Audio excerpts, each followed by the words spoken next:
Elle n'était pas une simple musicienne de rue parmi tant d'autres sur les trottoirs animés de Santa Monica. Carolina Protsenko était bien plus que cela, une enfant prodige dont le talent brut et le charisme magnétique ont transformé des prestations improvisées en véritables phénomènes viraux. À seulement 14 ans, ses reprises enflammées au violon de hits planétaires comme Shape of You d'Ed Sheeran ou Dance Monkey de Tom Hand y ont conquis des millions de cœurs à travers le monde. Ces vidéos, partagées à une vitesse fulgurante sur les réseaux sociaux, l'ont propulsée sous les feux des projecteurs, jusqu'aux plateaux prestigieux d'émissions comme The Ellen DeGeneres Show et The Kelly Clarkson Show. Mais ces dernières années, son parcours a pris une tournure inattendue, laissant beaucoup se demander « Que s'est-il vraiment passé avec cette jeune fille qui, autrefois, illuminait les rues de son sourire éclatant et de sa musique envoûtante ?» Aujourd'hui, nous allons plonger dans l'histoire fascinante de Carolina Protsenko, une artiste qui a su transformer un don inné en une carrière mondiale, tout en restant fidèle à ses racines et à sa passion. Accrochez-vous, car cette histoire est aussi inspirante qu'émouvante, et elle est loin d'être terminée. Des racines musicales en Ukraine. Carolina Mikoleïvna Protsenko est née en 2008 à Kiev, en Ukraine, dans une famille où la musique n'était pas seulement un loisir, mais une véritable façon de vivre. Son père, Mykolaï, était un guitariste talentueux, tandis que sa mère, une pianiste et chanteuse accomplie, emplissait leur maison de mélodies envoûtantes. Dès son plus jeune âge, Carolina baignait dans un univers sonore riche et varié, les accords chaleureux de la guitare de son père, les notes délicates du piano de sa mère, et sa voix qui flottait comme une brise au-dessus des mélodies. Ce n'était pas seulement une maison, c'était un sanctuaire musical où chaque jour apportait une nouvelle symphonie. Dès ses premières années, Carolina montrait une sensibilité extraordinaire à la musique. Les amis de la famille racontent qu'elle fredonnait des airs bien avant de savoir parler correctement, se balançant instinctivement au rythme des chansons qu'elle entendait. Là où d'autres enfants voyaient dans les instruments des jouets amusants, Carolina semblait comprendre, même toute petite, qu'il portait des émotions profondes, des histoires à raconter. Ses parents, tous deux musiciens formés, ont rapidement repéré ce talent brut. Ils ne se sont pas contentés de l'encourager, ils ont nourri sa passion en l'exposant à une mosaïque de genres musicaux. Les chansons folkloriques ukrainiennes, empreintes de mélancolie et d'histoire, se mêlaient aux grandes œuvres classiques de compositeurs comme Tchaïkovski ou Vivaldi, tandis que la radio diffusait les hits pop de l'époque, de Madonna à Michael Jackson. Cette diversité a forgé chez Carolina une palette sonore unique, un langage musical qu'elle allait bientôt faire sien. Mais en 2015, à l'âge de 6 ans, la vie de Carolina a pris un tournant décisif. Sa famille a quitté l'Ukraine pour s'installer aux États-Unis, dans la ville ensoleillée de Simi Valley, en Californie. Pour une enfant si jeune, ce déménagement était un mélange d'excitation et de bouleversement. Une nouvelle langue à apprendre, une culture différente à apprivoiser, un monde inconnu à découvrir. Pourtant, ce déracinement a ouvert des portes que personne n'aurait pu anticiper. La Californie, avec sa scène musicale vibrante, ses conservatoires prestigieux, ses artistes de rue et l'ombre omniprésente d'Hollywood, était un terrain fertile pour une prodige comme Carolina. C'est dans cet environnement bouillonnant que son identité musicale a commencé à prendre forme, portée par un mélange de discipline, de talent et d'une passion dévorante. Une éducation musicale rigoureuse. Les parents de Carolina, conscients de son potentiel, n'ont pas perdu de temps pour lui offrir les outils nécessaires à son épanouissement. Ils l'ont inscrite à des cours de violon auprès de Sam Fisher, un professeur renommé pour sa capacité à façonner de jeunes talents. Sous sa tutelle, Carolina a plongé dans l'univers rigoureux de la musique classique. Elle a appris les subtilités des doigtés, la précision des coups d'archet, les bases de la théorie musicale et l'art d'écouter son oreille intérieure. Fischer ne s'est pas contenté de lui enseigner la technique, il lui a transmis une philosophie. Le violon n'était pas une contrainte, mais une extension de sa propre voix, un moyen d'exprimer ce qu'elle ressentait au plus profond d'elle-même. Carolina absorbait ses leçons avec une rapidité qui laissait son professeur stupéfait. Son oreille musicale, presque surnaturelle, lui permettait de mémoriser des passages complexes en un temps record, de saisir des nuances que beaucoup d'élèves mettaient des années à maîtriser. Pour les passants qui la découvriraient plus tard dans les rues de Santa Monica, elle semblerait presque autodidacte, une enfant jouant avec une aisance instinctive. Mais la vérité était bien plus profonde. Derrière chaque note qu'elle jouait se cachaient des heures de pratique rigoureuses, des matinées passées à répéter des gammes, des après-midi à travailler des morceaux sous l'œil attentif de ses parents. Cette discipline, combinée à son charisme naturel et à sa connexion émotionnelle avec la musique, allait bientôt faire d'elle une véritable sensation. Les rues de Santa Monica, une scène improvisée. Pour la plupart des musiciens, la première scène est un auditorium scolaire ou une salle de récital soigneusement préparée. Pour Carolina, c'était tout autre chose, les trottoirs animés de la Third Street Promenade à Santa Monica. À l'été 2017, alors qu'elle n'avait que 9 ans, elle s'est installée à un coin de rue, son violon à la main, son étui ouvert à ses pieds, et a commencé à jouer pour des inconnus. Ce qui s'est passé ensuite a dépassé toutes les attentes, même celles de ses parents. La Third Street Promenade était déjà un lieu vibrant, un carrefour où se croisaient touristes, familles et amateurs d'art de rue.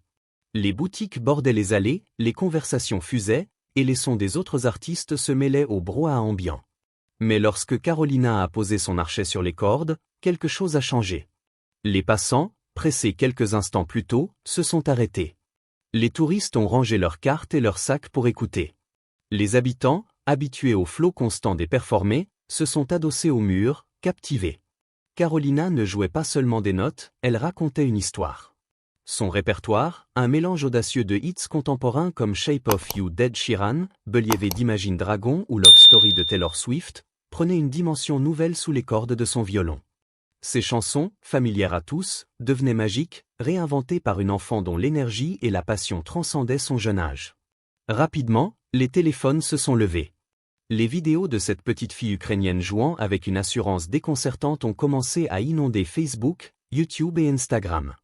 Ce qui n'était au départ qu'une session de musique de rue est devenu un phénomène viral, partagé par des milliers, puis des millions de personnes à travers le monde. Mais ce qui rendait Carolina unique, ce n'était pas seulement sa virtuosité. Beaucoup d'enfants prodiges peuvent jouer des partitions complexes avec précision, mais Carolina avait quelque chose de plus. Elle ne se contentait pas de jouer, elle vivait la musique. Elle dansait légèrement, se balançait au rythme de ses propres notes, tournoyait sous le soleil californien, sa longue chevelure captant la lumière. Et puis, il y avait son sourire, un sourire si sincère, si contagieux, qu'il transformait chaque prestation en une célébration collective. Les commentaires en ligne ne tardaient pas à refléter l'impact de ses performances.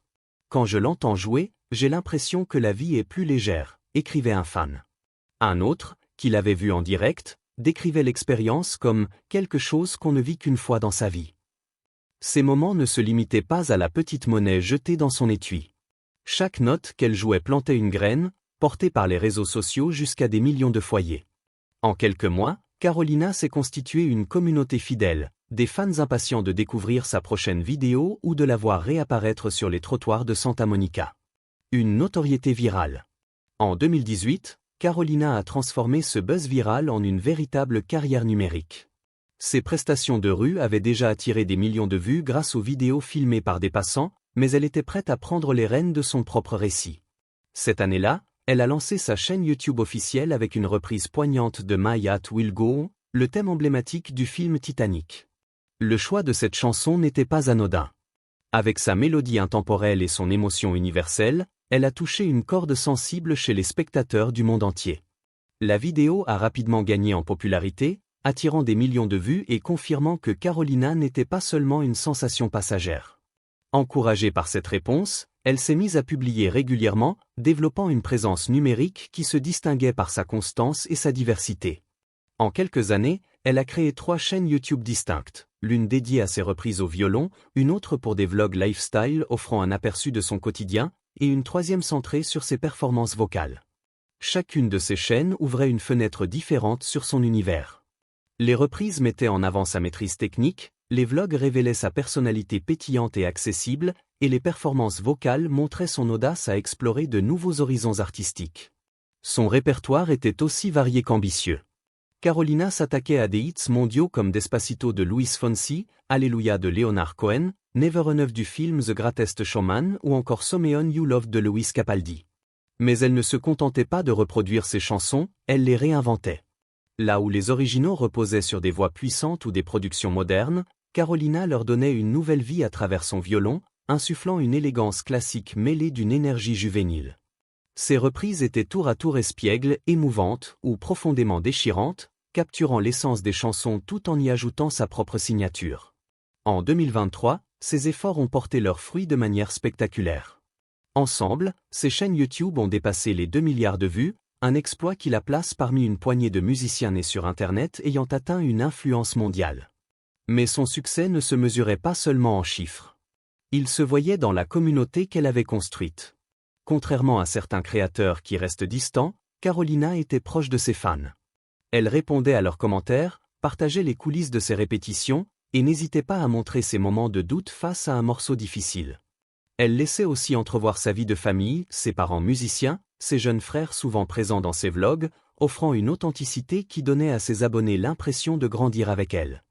Des plateaux télévisés aux grandes scènes. Un moment décisif de sa carrière est survenu en mai 2019, lorsqu'elle a été invitée à se produire sur The Ellen DeGeneres Show. Pour une enfant de 11 ans, apparaître sur l'une des scènes télévisées les plus prestigieuses des États-Unis était un rêve devenu réalité. Carolina a choisi d'interpréter Sunflower de Post Malone, un hit-pop qu'elle a transformé en une pièce vibrante où son violon dialoguait avec l'énergie contemporaine de la chanson. Le public du studio, conquis, lui a offert une ovation debout, et Ellen elle-même semblait émue par tant de talent dans une si petite silhouette. Mais ce n'était pas tout.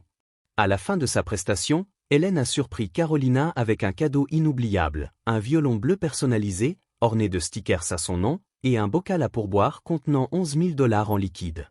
Pour Carolina, qui avait partagé son rêve d'acheter un chiot avec l'argent gagné dans la rue, ce moment était bouleversant. En une nuit, elle est passée du statut de star virale d'Internet à celui de talent reconnu à l'échelle nationale. Cette apparition a élargi son audience bien au-delà des réseaux sociaux, touchant des téléspectateurs qui n'avaient jamais entendu parler de la petite violoniste de Santa Monica. Les collaborations ont également joué un rôle clé dans son ascension.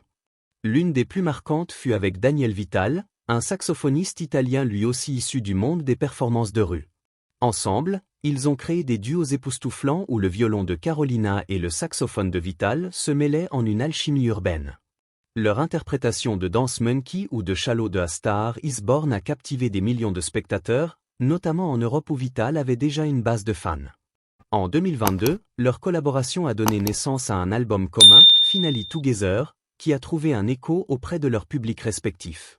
Carolina n'a pas hésité à explorer d'autres partenariats.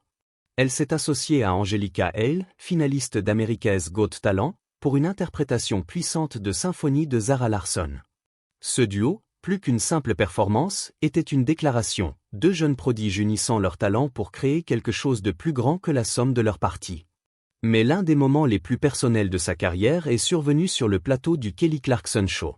Carolina avait souvent cité Lindsey Stirling, une violoniste révolutionnaire mêlant classique, électro et danse, comme son idole.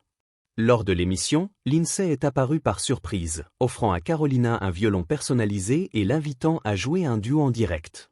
Ce moment, chargé de symbolisme, semblait marquer un passage de flambeau. Lindsey, pionnière dans son domaine, reconnaissait Carolina comme une digne héritière. Une artiste engagée, même en temps de crise. Même au sommet de sa carrière, Carolina n'a jamais perdu ce qui la rendait si spéciale, sa capacité à créer du lien. Pendant la pandémie de 2020, alors que les performances en direct étaient impossibles, elle a trouvé des moyens de rester proche de ses fans. Elle a tourné des clips musicaux dans des décors naturels, forêts, plages, jardins ou non pas seulement pour leur beauté, mais pour offrir un moment d'évasion à son public. Ces vidéos, empreintes de sérénité, ont touché des milliers de personnes qui lui ont écrit pour la remercier de leur avoir apporté du réconfort dans une période sombre. En 2023, Carolina a franchi une nouvelle étape en faisant ses débuts orchestraux. En interprétant le concerto pour violon de Mendelssohn et la bande originale de cinéma Paradiso d'Ennio Morricone avec l'orchestre Nova de Los Angeles, elle a prouvé qu'elle pouvait passer sans effort des trottoirs aux grandes scènes classiques. Ce moment a marqué un tournant. Carolina n'était plus seulement une star de YouTube, mais une musicienne complète, capable de briller dans des contextes aussi variés que les rues animées de Santa Monica et les salles de concert feutrées. Une entreprise numérique aux multiples facettes. Le succès de Carolina ne se limite pas à son talent musical. À seulement 15 ans, elle a bâti une véritable entreprise numérique, générant des revenus impressionnants pour une artiste de son âge. En 2024, les analystes estimaient que ses chaînes YouTube généraient entre 1,5 et 3 millions de dollars par an grâce aux publicités, avec des vidéos atteignant parfois 1 million de vues par jour. Mais réduire son succès à ces chiffres serait une erreur. Avec l'aide de ses parents, Carolina a diversifié ses sources de revenus pour créer un modèle économique solide et durable.